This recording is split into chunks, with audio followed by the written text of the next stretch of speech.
Sekali lagi disampaikan Assalamualaikum warahmatullahi wabarakatuh. Waalaikumsalam Waalaikumsalam warahmatullahi warahmatullahi wabarakatuh. wabarakatuh. Innal hamdalillah nahmaduhu wa nasta'inuhu wa nastaghfiruh wa na'udzu billahi min sururi anfusina wa min sayyiati a'malina man yahdihillahu fala mudhillalah wa man yudlilhu fala hadiyalah. Asyhadu an la ilaha illallah wahdahu la syarikalah lahul mulku wa huwa ala kulli syai'in qadir. Amma ba'du, Bapak Ibu sekalian yang dirahmati dan diberkahi Allah SWT. Alhamdulillah kita panjatkan pujian dan syukur nikmat kita kehadirat Allah SWT atas berbagai karunia dan kenikmatan yang Allah telah limpahkan kepada kita bersama keluarga. Semoga Allah tetap memeliharakannya dan selalu menambahkannya bagi kita dan keluarga di hari-hari mendatang. Amin ya rabbal alamin. Izinkan pada pagi hari ini kita akan melanjutkan bahasan yakinlah dengan apa yang Allah tetapkan sebagai hubungan sebab akibat yang tercantum dalam Al-Quran maupun dalam sunnah Nabi SAW. Bapak Ibu sekalian, sebagaimana telah dijelaskan sebelumnya, bahwa dalam kehidupan manusia di muka bumi Allah telah tetapkan hukum sebab akibat ini. Baik hukum ini terkait dengan hukum-hukum kauniyah maupun dengan hukum tanziliyah. Sunnatullah kauniyah, yakni sunnatullah tentang sebab akibat yang dapat dicerna, dipikirkan oleh akal. Dan ini menjadi pijakan kita dalam melakukan aktivitas. Sebagaimana kita maklumi, bila seseorang sedang lapar, maka dia harus merealisasikan sebab agar laparnya menjadi hilang, yaitu dia makan makanan yang baik, sehingga dia menjadi kenyang dan laparnya hilang. Sebab yang dia harus realisasikan adalah makan itu sendiri. Ketika dia haus, dia harus mencari sebabnya. Dan dia temukan sebabnya secara akal, harus minum. Bila ia minum, maka kehausannya akan hilang. Orang yang sakit, dia harus ikhtiar untuk merealisasikan sebabnya, yaitu berobat. Bila ia berobat, telah tegak sebabnya, akibatnya insya Allah dia akan sembuh. Demikian juga dengan sunnatullah tanziliyah, sebab akibat yang Allah jelaskan baik dalam Al-Quran maupun di dalam hadis Nabi SAW. Bila sebab yang ditunjukkan diwujudkan, akibatnya akan diperoleh. Dan Allah memastikan bila hal ini berkaitan dengan hukum-hukum tanziliyah, Allah pastikan Allah tidak akan menyalahi janjinya. Inilah yang dikenalkan dengan hukum sebab akibat, as-sabab wan natijah, yaitu satu kejadian yang akan terjadi sebagai akibat dari terwujudnya sebab. Dengan kata lain, jika sesuatu yang dijadikan sebagai sebab diwujudkan, maka sesuatu yang lain yang dikaitkan dengannya yang menjadi akibat pasti terwujud. Dalam kajian sebelumnya kita telah menyampaikan beberapa hukum-hukum yang Allah telah tetapkan dalam Al-Quran berkaitan dengan sebab akibat ini. Dan kita diminta agar sebagai orang yang beriman meyakini apa yang Allah telah tetapkan. Yakinlah akan keberlakuan sunnatullah, hukum sebab akibat ini dalam kehidupan. Ini termasuk sunnatullah tanziliyah melalui wahyu Allah yang diturunkan kepada Nabi SAW, baik yang termuat di dalam Al-Quran maupun yang termuat dalam hadis Nabi SAW. Beberapa kemarin telah kita bahas, di antaranya satu contoh apa yang disabdakan Nabi, ikhfadillaha yahfadka. Jagalah Allah, niscaya Allah akan menjagamu. Jika sebabnya telah terwujud, yakni menjaga Allah, Dijelaskan para ulama apa yang dimaksud menjaga Allah. Menjaga Allah adalah menjaga tauhid kepada Allah, hanya mengesahkan Allah, la ilaha illallah. Iyyaka na'budu wa iyyaka nasta'in. Hanya padamu ya Allah kami menyembah. Hanya padamu ya Allah kami mohon pertolongan. Juga menjaga sholat 5 waktu.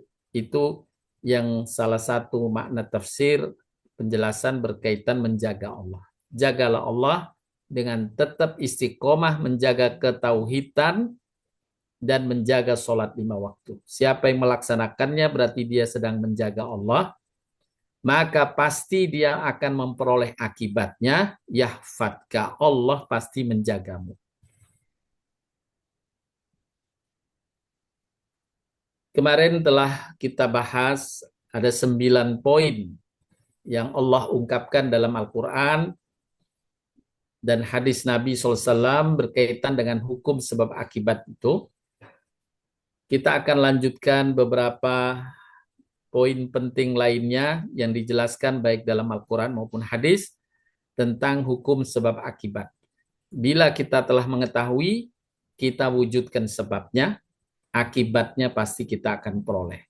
Dan kita hendaklah meyakininya, apa yang Allah telah janjikan.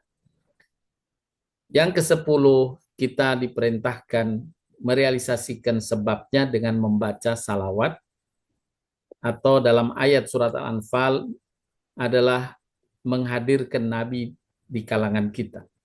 Allah Ta'ala berfirman, yang artinya, dan Allah sekali-kali tidak akan mengazab mereka sedang kamu Muhammad berada di antara mereka.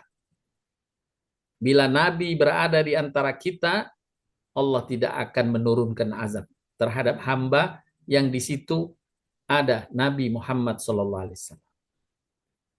Berkaitan dengan ayat ini, Imam Al-Qayyim juga Imam Syafi'i rahimahullah menegaskan bahwa ayat ini tetap berlaku, tidak hanya berlaku saat Nabi masih hidup.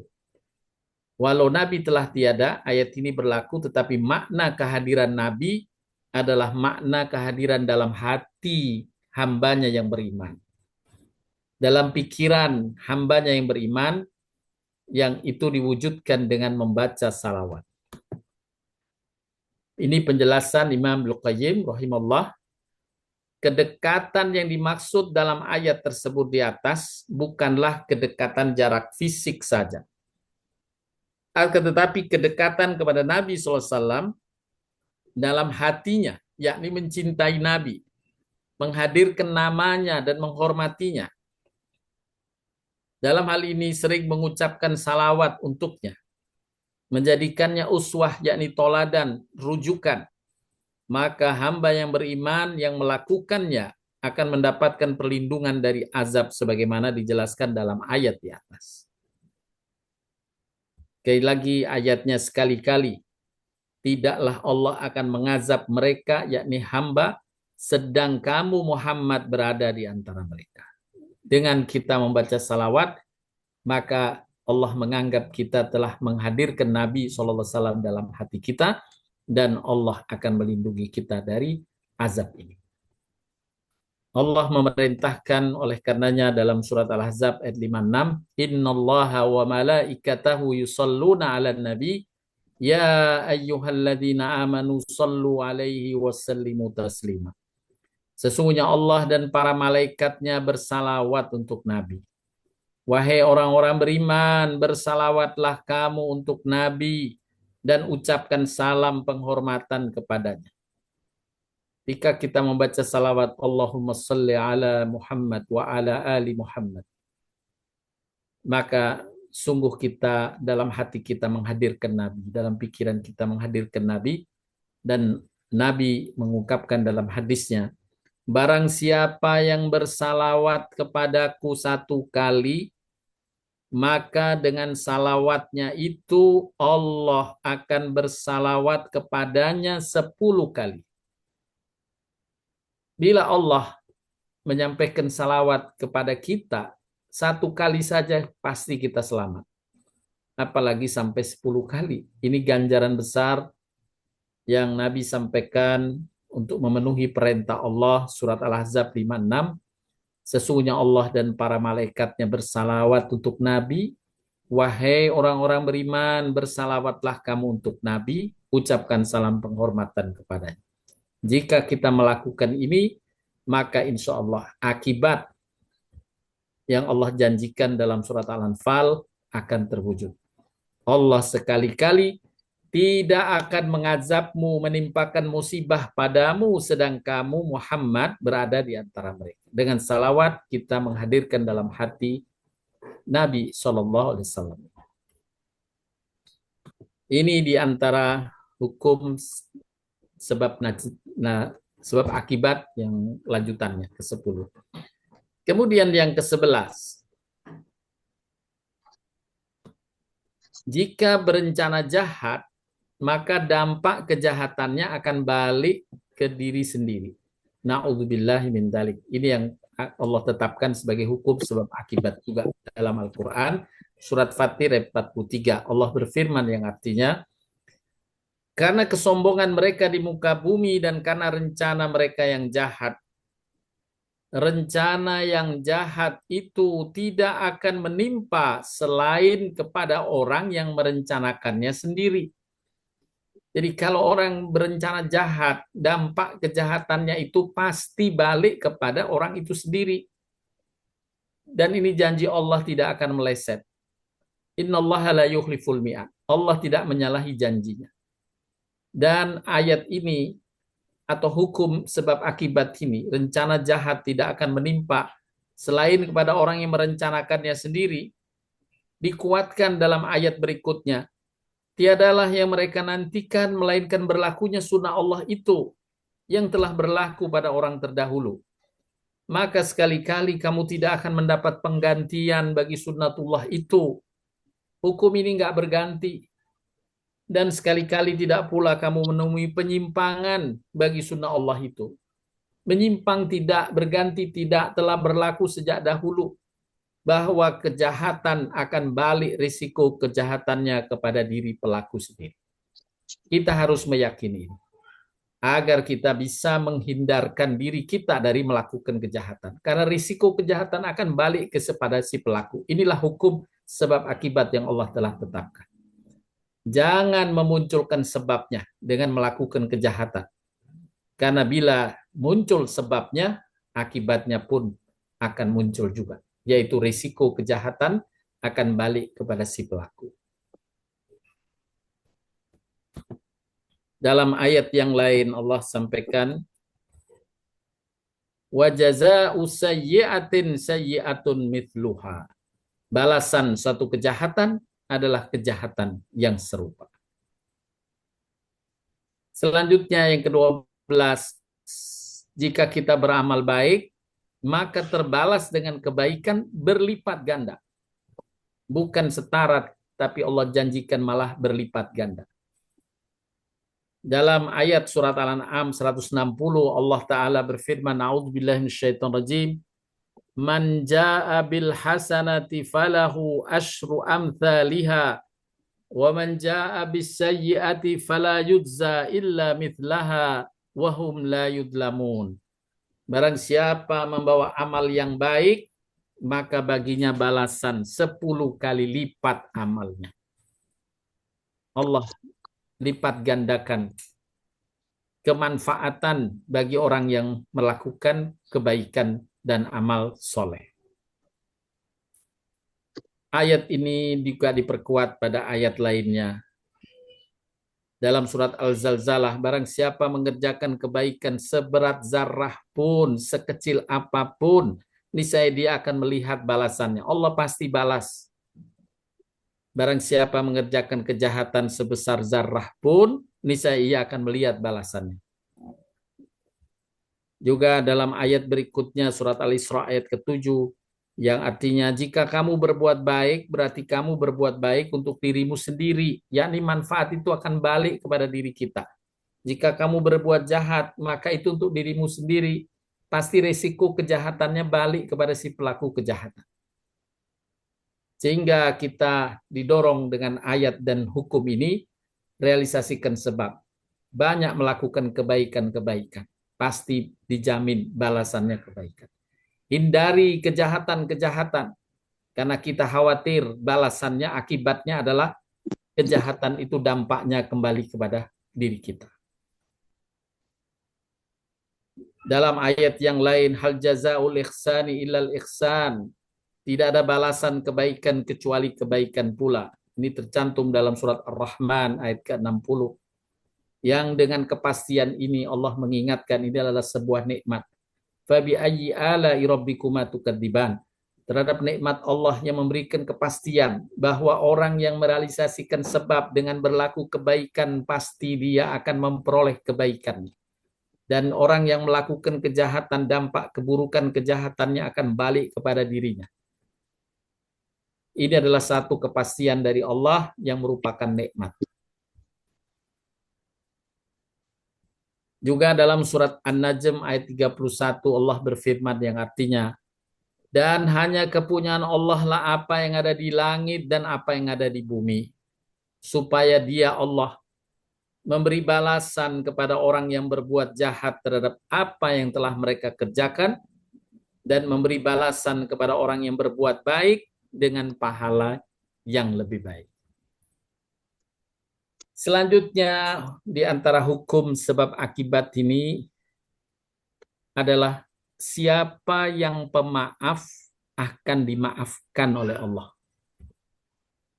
Ini yang Allah firmankan di antaranya dalam surat At-Takhabun. Allah berfirman yang artinya, dan jika kamu memaafkan dan tidak memarahi serta mengampuni mereka, maka sesungguhnya Allah Ta'ala Maha Pengampun lagi Maha Penyayang. Jika kita ingin diampunkan Allah, disayang Allah, maka bila ada orang yang berbuat salah pada kita yang sudah minta maaf, maafkanlah dia. Jangan kita mendendamnya.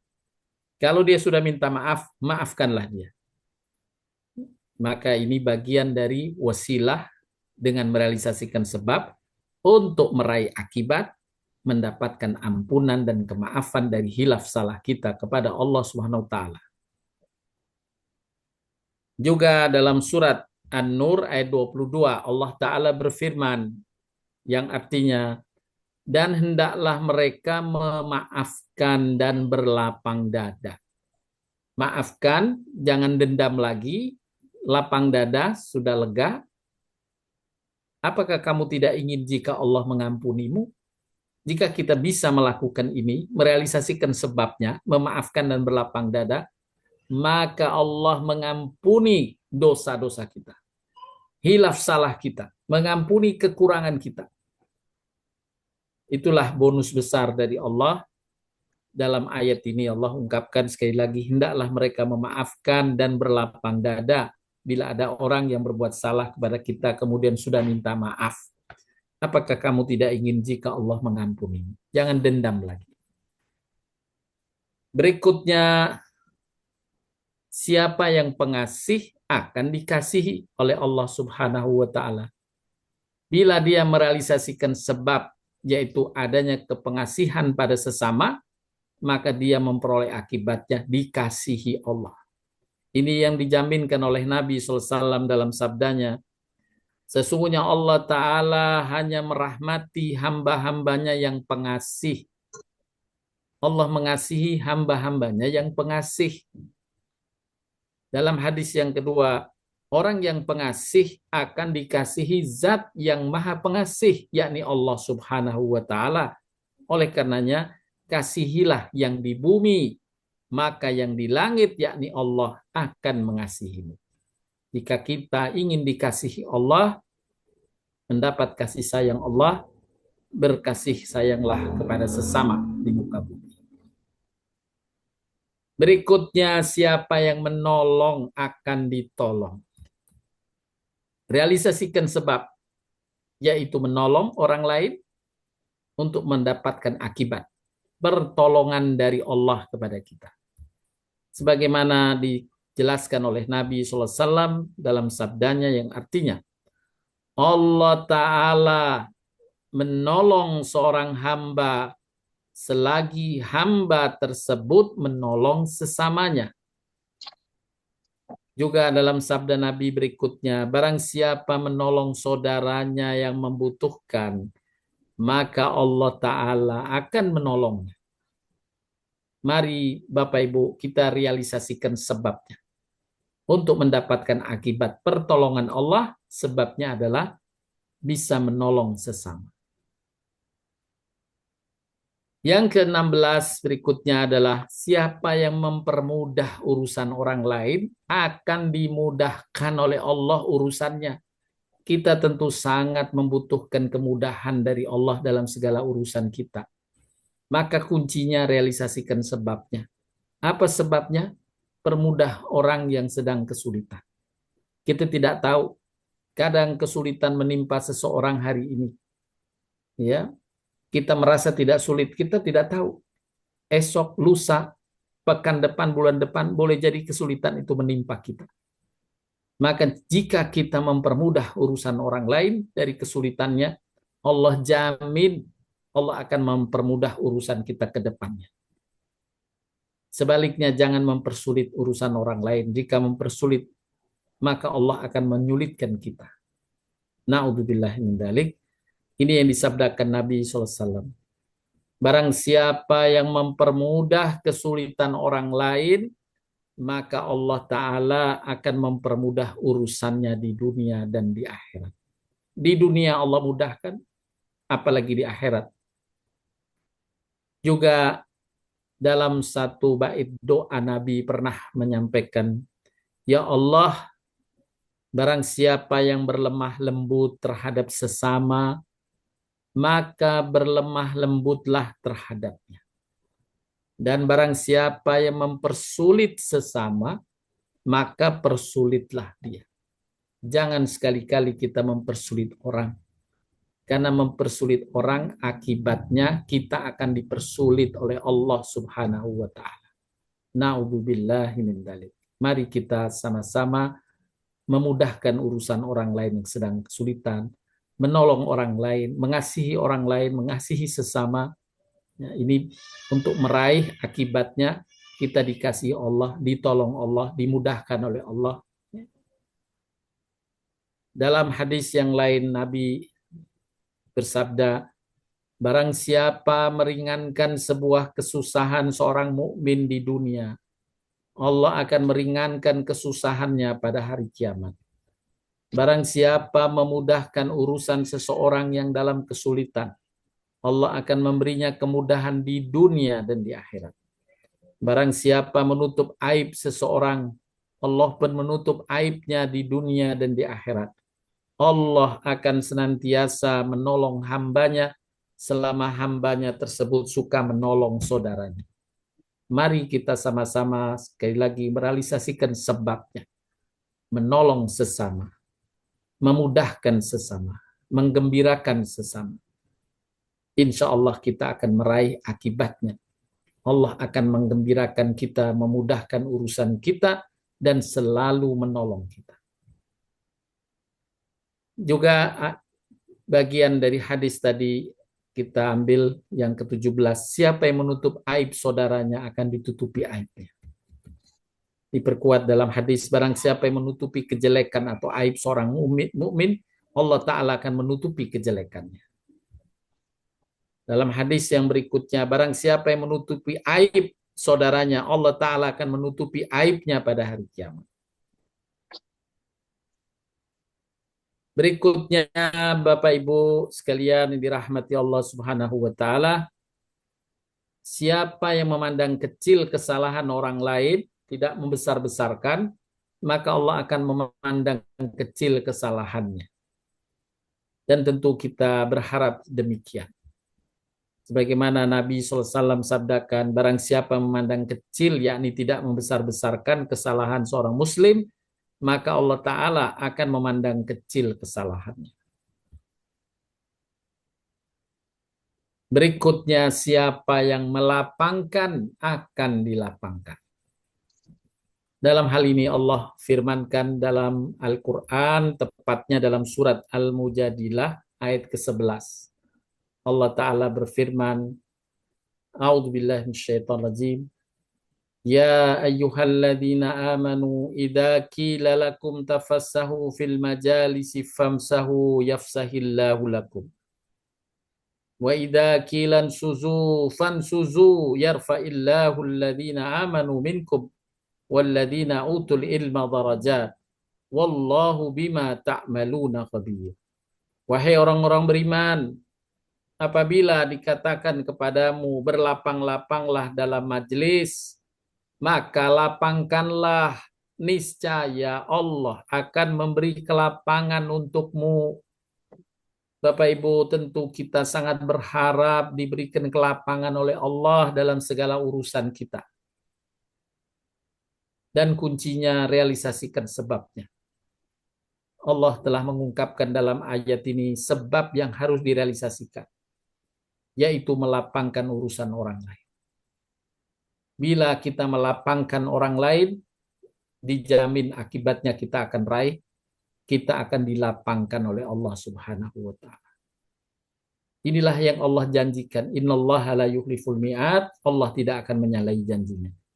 Lapangkanlah, niscaya Allah akan memberi kelapangan padamu. Yang berikutnya, Bapak Ibu sekalian, jika kalian bersikap keras dan berhati kasar, orang akan menjauhi kalian. Ini juga hukum sebab akibat yang Allah ungkapkan dalam Al-Quran. Dalam surat Al-Imran 159, Allah berfirman yang artinya, maka berkat rahmat Allah lah engkau Muhammad berlaku lemah lembut terhadap mereka, yakni terhadap sesama.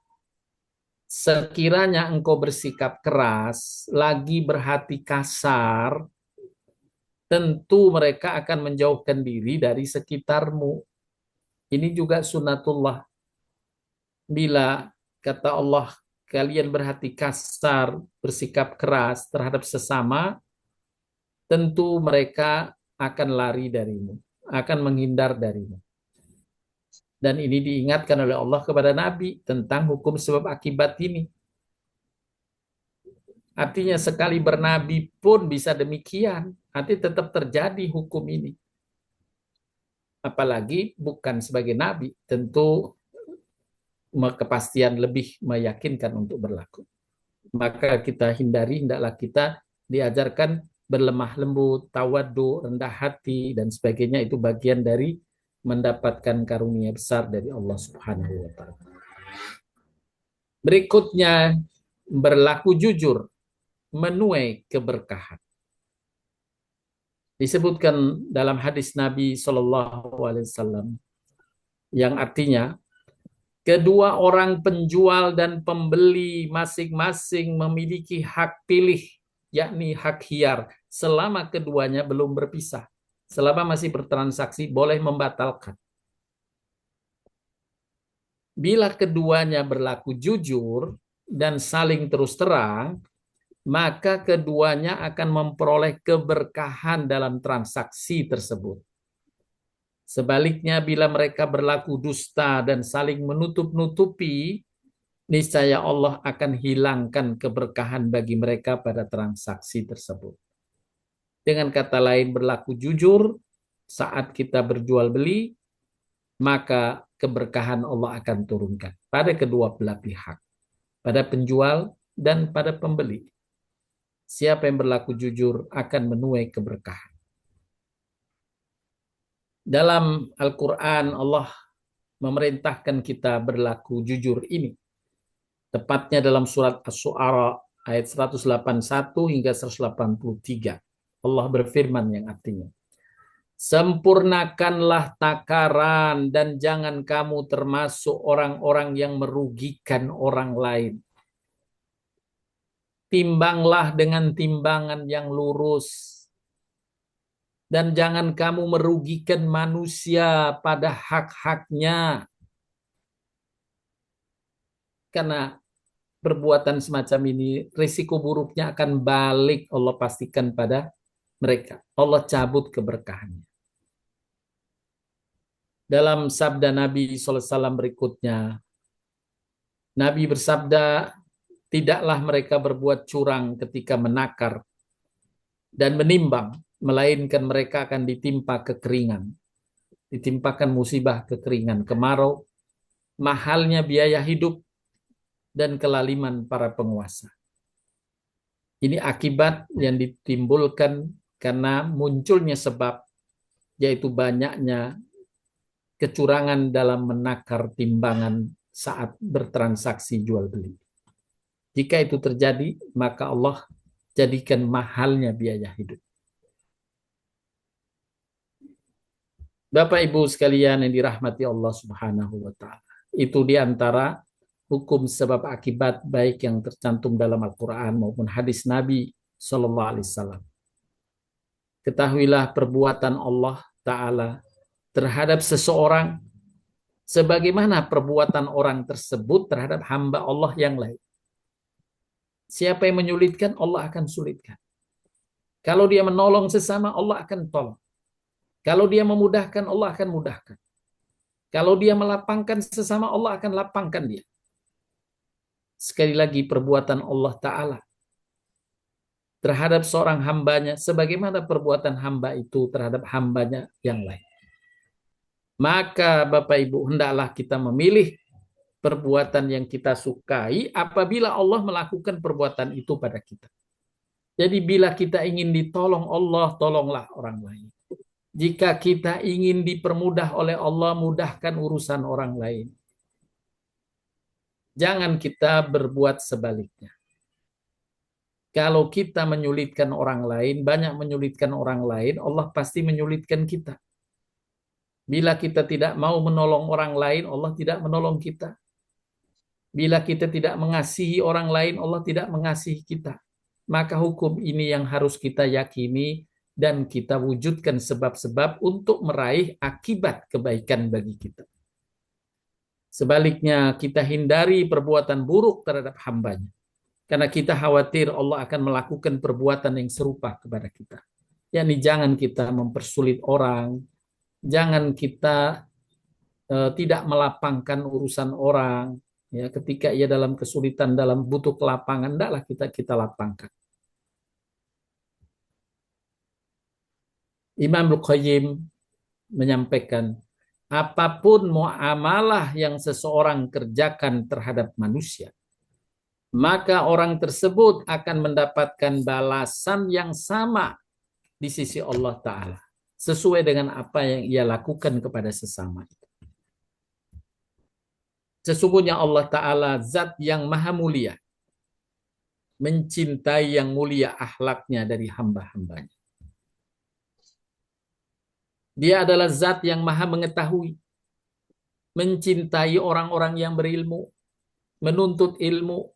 Allah mencintai, sehingga memberikan apresiasi kepada mereka dengan ganjaran yang besar. Dia, Allah, adalah zat yang maha kuasa, mencintai yang gagah berani. Dia adalah zat yang maha indah, mencintai keindahan. Dia adalah zat yang maha pengasih, mencintai orang yang pengasih kepada sesama. Dia adalah zat yang maha menutupi, mencintai orang yang menutupi aib hamba-hambanya. Dia Allah maha pemaaf, mencintai yang suka memaafkan hambanya. Dia maha pengampun, mencintai yang suka mengampuni hambanya. Dia maha lemah lembut, mencintai yang lemah lembut dari hamba-hambanya, serta membenci yang keras peranginya. Dia adalah zat yang maha penyantun, mencintai sifat penyantun. Dia adalah zat yang melimpahkan kebaikan, mencintai orang yang berbuat baik, serta pelakunya. Masih lanjutan dari ungkapan Imam Al-Qayyim. Dia zat yang maha adil, mencintai keadilan. Zat yang menerima uzur, mencintai orang yang menerima uzur hamba-hambanya. Ini kalau ada yang memberikan alasan karena satu hal, ada uzur, kemudian dia memudahkan urusan itu, maka itulah yang Allah miliki sebagai sifat zatnya menerima uzur, maka Allah menerima uzur kita. Dia membalas hamba sesuai dengan ada atau tidak adanya sifat-sifat tersebut pada diri hamba. Maka sesungguhnya muamalah Allah, yakni apa yang Allah lakukan terhadap hambanya, sesuai dengan muamalah hamba terhadap sesama. Apa yang dilakukan hamba itu terhadap sesama. Jika dia pengasih, Allah ngasih. Jika dia menolong, Allah akan tolong. Jika ia memudahkan, Allah akan mudahkan. Oleh karenanya pernyataan dari Imam Al-Qayyim terakhir, berbuatlah semaumu, maka Allah Ta'ala akan membalasmu sesuai dengan perbuatanmu terhadapnya dan terhadap hamba-hambanya. Kemarin dalam kajian sebelumnya banyak kita ungkapkan sebab akibat dalam hubungan kita kepada Allah. Dan hari ini kita banyak membahas hubungan kita terhadap sesama. Sekali lagi, berbuatlah semaumu, maka Allah akan membalasmu sesuai dengan perbuatanmu, baik terhadap Allah maupun terhadap hamba-hambanya. Jika kita mengasihi orang, Allah akan mengasihimu. Jika kita menolong orang, Allah akan menolongmu. Jika kita melapangkan urusan orang, Allah akan melapangkan urusanmu. Itulah hukum sebab akibat yang Allah telah jelaskan, sehingga Ibnu Qayyim memberi catatan, kita mengetahui hukum itu, tinggal kita memanfaatkan. Kita tahu seperti hukum sebab akibat kauniyah. Api, bila bara api kita pegang akan membuat tangan kita terbakar. Maka berbuatlah semaumu. Mau tanganmu terbakar atau mau selamat. Jika mau tanganmu terbakar, pegang itu bara api. Niscaya tanganmu terbakar. Jika mau selamat, hindari bara api itu. Niscaya engkau akan selamat dari terbakarnya tangan. Demikian juga dalam kehidupan ini. Inilah di antara hukum sebab akibat yang Allah telah jelaskan baik dalam Al-Quran maupun melalui lisan Nabi SAW dalam sabda-sabdanya. Tinggal kita memanfaatkan hukum sebab akibat ini, realisasikan sebab untuk meraih akibatnya.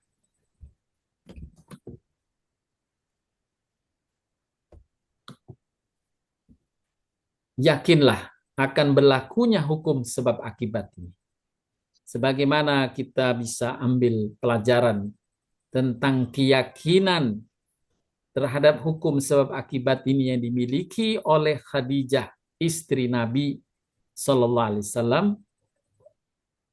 Khadijah mengingatkan Nabi, menenangkan Nabi saat Nabi gelisah dan risau karena pertama kali menjumpai malaikat Jibril dalam wujudnya yang asli.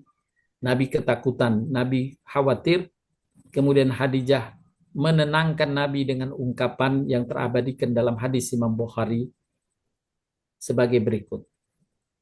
Sekali-kali tidaklah mungkin Allah menelantarkanmu, wahai suamiku. Bergembiralah engkau. Allah tidak akan menghinakanmu. Kenapa? Karena Khadijah meyakini bahwa Allah tidak menelantarkannya, Allah tidak menghinakannya, itu sebagai akibat. Bila sebabnya terwujud, maka tidak mungkin. Apa yang menjadi sebab? Khadijah pun mengungkapkan. Karena engkau seorang yang senantiasa jujur dalam berkata-kata. Engkau menyambung silaturahmi, menyenangkan keluarga, menyenangkan kerabat. Engkau selalu membantu orang yang membutuhkan bantuan. Engkau memuliakan tamu, menyenangkan para tamu, dan membantu orang lain yang terkena musibah. Bapak Ibu, jika amalan yang disebutkan oleh Khadijah ini dapat kita wujudkan, ini adalah sebab. Akibatnya Allah tidak pernah menelantarkanmu. Allah tidak akan pernah menghinakanmu. Allah pasti menolongmu, melindungimu, memuliakanmu. Oleh karenanya, mari sama-sama dengan kita ketahui sebab akibat yang Allah dan Rasul-Nya telah jelaskan, kita wujudkan sebab untuk meraih akibat sesuai dengan apa yang kita inginkan. Dan hindari sebab bila akibatnya itu buruk bagi kita. Demikian yang dapat disampaikan Bapak Ibu sekalian. Semoga apa yang kita kaji membawa keberkahan bagi kita semuanya. Amin. Ya Rabbal Alamin. Untuk selanjutnya dipersilahkan bila ada yang ingin didiskusikan dan ditanyakan. Saya kembalikan kepada Bu Lili sebab untuk memandu jalannya diskusi dan tanya jawab. Baik, jazakallah Pak Ustadz. Silakan untuk para jamaah yang ingin bertanya. Silakan Bu Sofi. Udah on nih Bu Sofi. Terima kasih Mbak Lili. Terima kasih. Assalamualaikum warahmatullahi wabarakatuh. Waalaikumsalam warahmatullahi wabarakatuh. Sehat Bu Sofi, suaranya serak. Ya, ini agak flu memang, belum sembuh sama sekali. Pertama-tama Pak Farhad, selamat datang, welcome home. Sudah rindu dengan cucu. Kami juga udah rindu dengan Pak Farhad dengan ceramah-ceramahnya. Alhamdulillah, terima kasih Bu Sofi. Silahkan Bu. Iya Pak. Kalau untuk pergaulan sekarang ini ya Pak ya, sepertinya ini kok saya lihat banyak ini. Orang itu suka nggak percaya sama bicara orang lain atau keluhan orang lain. Terus kita ini cara menyelesaikannya, apakah lebih baik diam, tidak bicara, ya melihat situasinya, itu saya lihat begitu loh Pak, kalau sekarang ini. Jadi kita suka dengan teman yang lain, loh dia ikut pengajian, ikut belajar ilmu loh, ikut kok cara ininya kok begitu, ya cepat marah, ya cepat seperti nggak memberikan respon yang manis gitu loh Pak. Jadi seperti apa nggak percaya gitu loh. Itu kalau yang begitu tuh kita bisanya apakah hanya berdoa saja atau gimana ya Pak kalau gitu-gitu ya.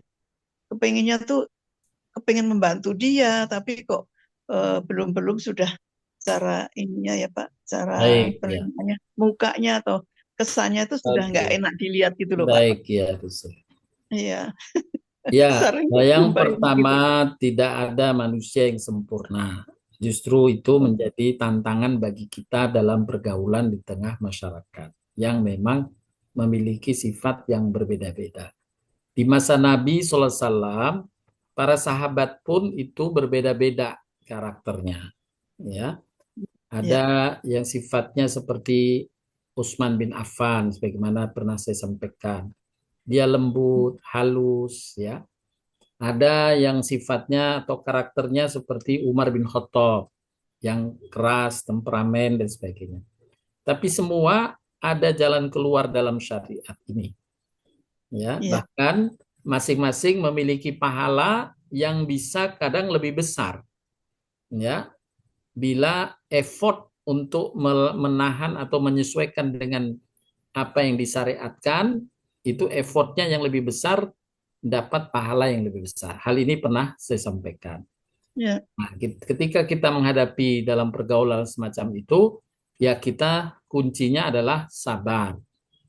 Ya, tawasobis sober itu berpesan atas kesabaran, juga kalau memungkinkan berpesan atas kebenaran. Ya, jadi seperti Bu Sofi tadi, kalau memang kondisinya nggak pas, ya mungkin kita bersabar dulu. Ya, ketika ada waktu yang pas, baru kita tawasobil hak, berpesan atas kebenaran. Nah, disitulah tantangan dan ujian kita dalam pergaulan. Begitu Bu Sofi. Ya, saya suka begini Pak, kalau terpaksa tadi itu diam sajalah, lebih baik diam. Tapi kalau terpaksa kayaknya risih, aduh kok lihat nggak bener nih. Saya begini, boleh nggak saya menyampaikan sedikit apa pendapat saya, tapi yang saya peroleh dari Ustadz. Saya mengatakan begitu. Ini kalau saya benar cara menyampaikannya. Jadi kata Pak Ustadz dengan ilmunya adalah begini cara jawabannya. Terus nanti saya menyesal sendiri. Ah, coba tadi lebih baik diam saja lah, nggak harus ngasih tahu dia. Tapi dengan lawannya yang kita menyampaikan kebenaran tuh suka ini ya Pak ya, Pak suka apa itu kita tuh Ya, benar. Artinya makanya di situ Allah menyuruh ud'u ila sabili rabbika bil hikmah wal mau'izatil hasanah wajadilhum billati hiya ahsan. Serulah kepada jalan yang benar itu pertama dengan hikmah. Hikmah artinya bijaksana. ya, ya. Ya, mana menempatkan pada posisi dan sebagainya itu bijaksana yang penting. Kemudian mau'izah, ya, nasihat yang baik gitu. Baru kalau berdebat, kalau memang meladeni debat ya debat gitu. Jadi ada, tapi yang diutamakan terlebih dahulu dalam sesuai dengan urutan Allah menyuruh bil hikmah dengan Ya. kebijaksanaannya dulu. Mana yang pas itulah yang kita harus berpikir untuk menyesuaikan dengan posisi yang pas tadi. Begitu Iya. Bu Sofi. Iya, saya tuh selalu bertemu loh Pak dengan yang Ya, orang-orang ya ibu-ibu semua seperti itu. orang begitu. Iya, jadi Tadi kok ini tantang malah untuk berlaku bijak. saya malah berpikir ini cobaan buat saya nih, ujian Iya, buat saya nih. Begitu betul Pak. ya. Bisa jadi Nggak ujian. menyampaikan kok itu salah gitu loh. Iya. Jadi itu berpikirnya sampai lama saya tahu cara ininya Pak. Tapi sudah apa boleh buat Bismillah begitu aja Pak Yes, menyampaikannya. oke. Tapi Iya, dengan begitu aja membawa Bu. nama Ya. Ustadz, membawa nama Iya, ilmu lah maksud saya. iya. Ya, mudah-mudahan Allah besarkan ganjarannya. Iya. Pak Cucu udah berumur berapa bulan Pak? Wah, ini di kajian pertanyaan. Kan dua pertanyaannya. Lucu banget ya pasti ini. Oke, Bu Sofi, nanti kita bincang-bincangnya setelah kajian. Terima kasih Mbak Lili, terima kasih Mbak Silakan Farhan. Pak Buana. Pak Buana. Pak Buana biasanya ada pertanyaan nih. Sementara nggak ada dulu, Belum. Bu Lili. Oh, baik. Belum ada lagi Pak Ustadz. Atau boleh satu, Pak Mbak Lili, Pak Ustadz, Silakan Pak Buana. Silakan Pak. kan bicara tentang hablum minallah, hablum minannas ya Pak Ustadz. Iya. Kalau nggak salah, saya dulu pernah dengar, atau bukan dengar, Pak Ustadz kan pernah ke kantor menyampaikan, terus ada kayak timbangan-timbangan itu Pak Ustadz. Iya. Nah, mohon saya dikoreksi, kalau ada bahkan yang sunatnya ini hablum minallah itu agak sedikit terkalahkan dengan yang mendahulukan hablum minannas. Misalnya tentang tentang puasa sunnah misalnya. Nah, tapi itu bisa terkalahkan kalau bukan terkalahkan, ada prioritas kalau nggak salah. Iya, betul. Itu terkalahkan dengan misalnya kalau kita ada undangan, diundang makan, ditraktir makan, ya kita sebaiknya menghormati yang mengundang tanpa bermaksud kita menomorduakan Allah. Iya. Bagaimana Pak Ustadz? Terima kasih. Baik, ya. Dalil yang dipakai oleh para ulama adalah hadis jawaban Nabi terkait dengan pertanyaan Abu Zar. Maaf, Abu Darda. Betul, Abu Zar. Maaf, Abu Dar. Abu Dar Al-Ghifari, dia orangnya suka puasa sunnah. Kemudian suatu hari ditemui oleh Salman Al-Farisi main ke rumahnya.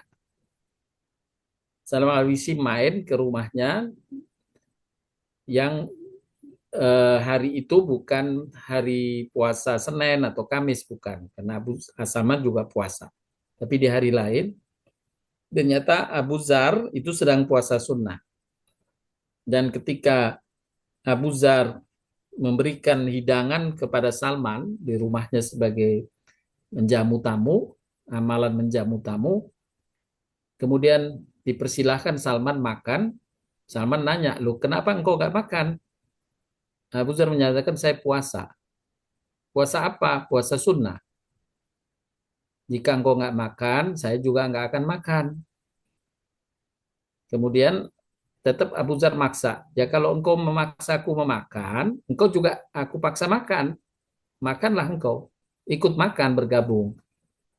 Nah, akhirnya Abu Dzar ngikuti apa yang dimintakan Salman, ikut makan dia, membatalkan puasanya. Ya. Kemudian setelah selesai perjumpaan dengan Salman, Abu Dzar berjumpa dengan Nabi, menyampaikan hal ini kepada Nabi, ya Rasulullah, Salman tadi ke rumah, sedangkan saya saat puasa siang hari. Saya beri hidangan kepada Salman, Salman mengajakku makan, dengan mengatakan kalau engkau tidak ikut makan, aku juga nggak akan makan. Maka aku terpaksa membatalkan puasaku. Bagaimana ya Rasulullah? Rasulullah menjawab, Salman benar. Nah, disitulah ada dalam fikih aulawiyat untuk amalan-amalan yang setara hukumnya, yang wajib dengan wajib, yang sunnah dengan sunnah, maka amalan hablu minan nas lebih diutamakan ya daripada hablum minallah dalam, sekali lagi catatannya, untuk status hukum yang sama, yang sunnah dengan sunnah, yang wajib dengan wajib. Seperti tadi Abu Dzar puasa sunnah, maka dia mengutamakan tamu, boleh dia membatalkan. Lebih utama membatalkan. Tapi kalau puasanya puasa qadha, yakni wajib, maka dia tidak boleh mengorbankan yang wajib untuk yang sunnah. Ya, demikian juga misalnya seorang dokter, dia sedang mengoperasi pasien.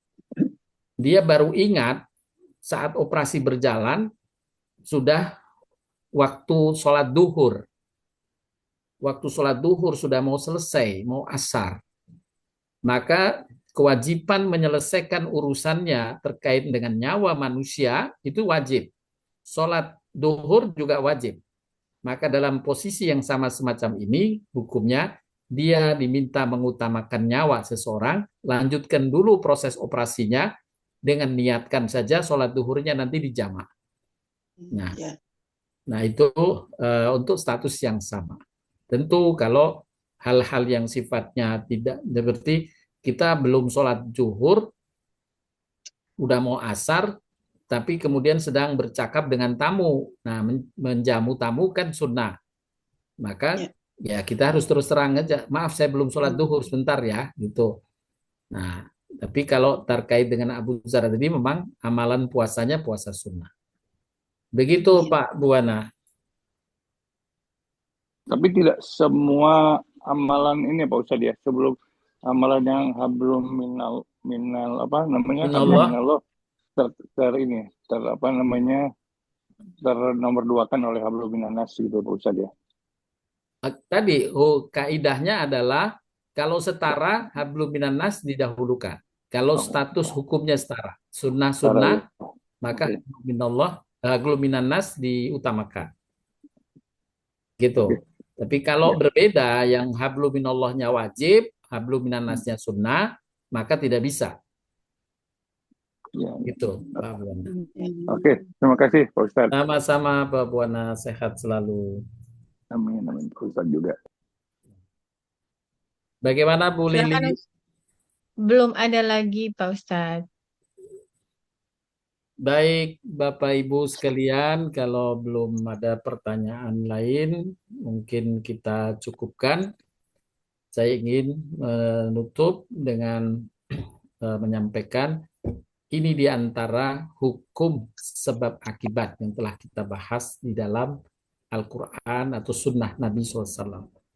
Yang sesungguhnya ketika Allah menjelaskan melalui Al-Quran atau melalui lisan Nabi SAW, maka kepastian hukum itu pasti. Itulah janji Allah. Innallaha la yukhliful mi'ad. Allah tidak menyalahi janji. Jadi jika kita berharap pertolongan Allah, jika kita berharap dibukakan karunia Allah, jika kita berharap agar dihindarkan dari musibah dari Allah yang datang dari Allah Subhanahu wa taala, maka carilah dulu sebabnya. Tanyakan sebabnya. Sebabnya apa yang kita harus lakukan agar bisa ditolong Allah, agar bisa dibukakan karunia, pintu karunia oleh Allah, agar bisa ditolong Allah, agar bisa dilapangkan Allah. Nah, ketika kita mengetahui di dalam Al-Quran atau Sunnah Nabi penjelasannya, maka kita realisasikan sebabnya.